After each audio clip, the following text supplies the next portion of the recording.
Assalamualaikum warahmatullahi wabarakatuh.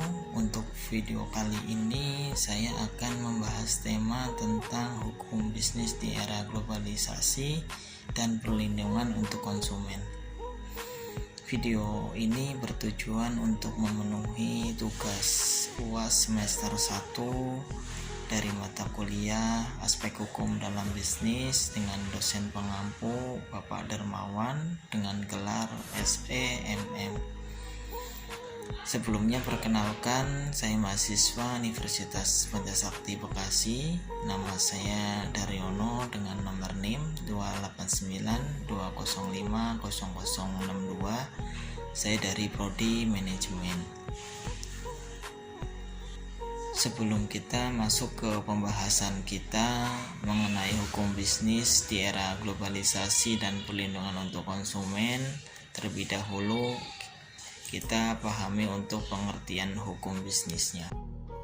Untuk pengertian hukumnya adalah ketentuan atau aturan yang berguna sebagai sarana pengendalian dan penyeimbangan perubahan-perubahan dalam masyarakat atau kontrol sosial sebagai sarana sosial engineering, sarana emansipasi, sarana legitimasi, dan sarana pendistribusi keadilan. Sedangkan untuk prinsip bisnis adalah mendapatkan keuntungan sebesar-besarnya dan efisiensi. Dan untuk pengertian hukum bisnisnya sendiri adalah hukum yang mengatur perilaku dan kehidupan sektor bisnis yang substansinya dipengaruhi sistem ekonomi yang diberlakukan negara tersebut. Sedangkan untuk ruang lingkup hukum bisnisnya ada kontrak bisnis, ada bentuk organisasi bisnis atau badan usaha, pasar modal, ketenaga kerjaan, ada jual beli perusahaan, penanaman modal, jaminan hutang, hak atas kekayaan intelektual, persaingan usaha, perlindungan konsumen, asuransi perpajakan, bisnis internasional, dan lain-lain. Dan untuk prinsip-prinsip bisnisnya adanya kegiatan ekonomi, adanya keuntungan yang menjanjikan, terpenuhi syarat-syarat perjanjian, adanya kesepakatan para pihak, kecakapan bertindak, adanya objek tertentu untuk syarat-syarat perjanjiannya, dan adanya klausa yang halal. Terus adanya jaminan dari adanya pelaksanaan bisnis untuk hukum dan keamanan. Untuk harapan dunia bisnis pada hukum yaitu menciptakan kepastian dan stabilitas, mendukung efisiensi dan produktivitas, menyelesaikan sengketa secara efektif, efisien, dan menghasilkan putusan yang bisa diterima semua pihak. Sedangkan untuk faktor-faktor yang mempengaruhi fenomena globalisasi dalam bisnis yaitu adanya arus etnis. Arus etnis ini ditandai dengan mobilitas manusia yang tinggi dalam bentuk imigran atau turis, atau arus manusia telah melewati batas-batas teritorial negara. Ada juga untuk arus ide. Untuk arus ide ini ditandai dengan makin derasnya nilai baru yang masuk ke suatu negara. Ada juga arus keuangan. Arus keuangan ini ditandai juga dengan makin tingginya mobilitas atau investasi, pembelian melalui internet, penyimpanan di bank-bank asing. Ada juga arus media. Arus media ini ditandai dengan makin kuatnya mobilitas informasi baik melalui media cetak maupun elektronik, atau berbagai peristiwa di belahan dunia seakan-akan berada di hadapan kita karena kecepatan informasi. Dan bagaimana desain hukum bisnis untuk ke depan biar supaya lebih baik, yaitu adanya budaya hukum masyarakat yang produktif, materi hukum bisnis yang responsif, tegas, dan predictable, aparat atau eksekutif, legislatif, yudikatif yang profesional, imparsial dan kredibel. Komitmen kuat Presiden menjadikan hukum sebagai landasan mercusuar pembangunan ekonomi. Menurut Bapak Adam Smith, ada 3 syarat utama menjadi negara kemakmuran, yaitu adanya pajak kondusif, adanya stabilitas keamanan, dan hukum yang kredibel.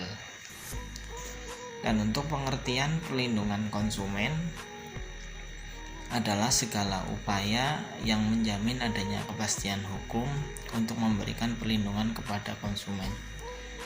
Untuk pengertian konsumen sendiri adalah setiap orang pemakai barang dan atau jasa yang tersedia dalam masyarakat, baik bagi kepentingan diri sendiri, kepentingan keluarga, orang lain maupun makhluk hidup lain, dan tidak untuk diperdagangkan.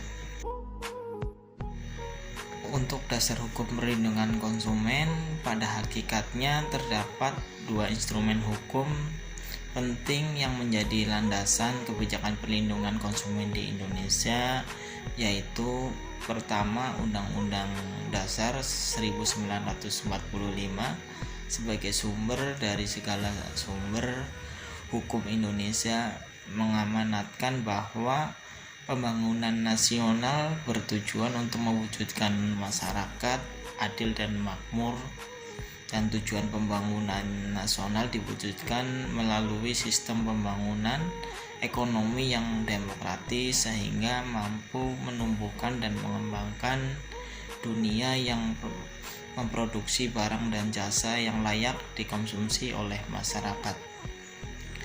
Kedua, ada Undang-Undang Nomor 8 Tahun 1999 tentang Perlindungan Konsumen atau UU-PK. Lahirnya undang-undang ini memberikan harapan bagi masyarakat Indonesia untuk memperoleh perlindungan atas kerugian yang diderita atas transaksi suatu barang dan jasa. UU-PK menjamin adanya kepastian hukum bagi konsumen. Dan untuk tujuan perlindungan konsumen sesuai dengan pasal 3 Undang-Undang Perlindungan Konsumen, tujuan perlindungan konsumen adalah meningkatkan kesadaran, kemampuan, dan kemandirian konsumen untuk melindungi diri, dan mengangkat harkat dan martabat konsumen dengan cara menghindarkannya dari akses negatif pemakaian barang dan jasa, meningkatkan pemberdayaan konsumen dalam memilih, menentukan, dan menuntut hak-haknya sebagai konsumen, serta menciptakan sistem perlindungan konsumen yang mengandung unsur kepastian hukum dan keterbukaan informasi serta akses untuk mendapatkan informasi,